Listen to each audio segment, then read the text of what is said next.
सजा के अतना फैशन दिखा के कहाँ वार करबो।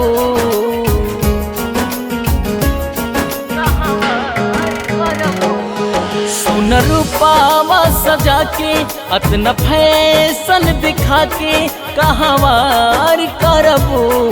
बोल का तू आज घायल दिल हमार करबो।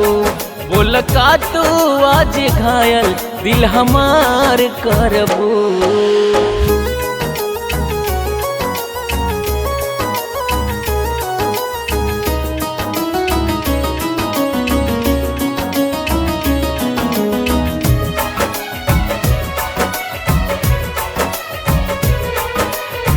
गोरे गोरे मुहवा जैसे चांद चमकल बा।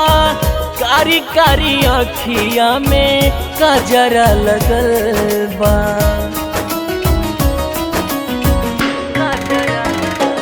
ओ गोरे गोरे मुहवा जैसे चांद चमकल बा। कारी कारी अखिया में कजरा लगल बा। काहे बाड़ू वतना साजल आज हमारा के जियल दुसवार करबो। बोल का तू आज घायल दिल हमार करबो। बोल का तू आज घायल दिल हमार करबो।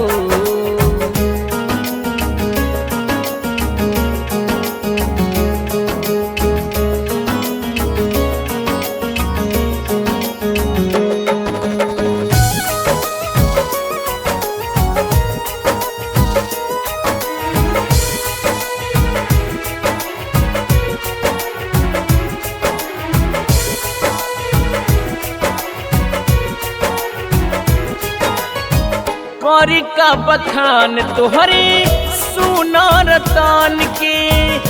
मारी के मुस्की कैलू पागल मान के।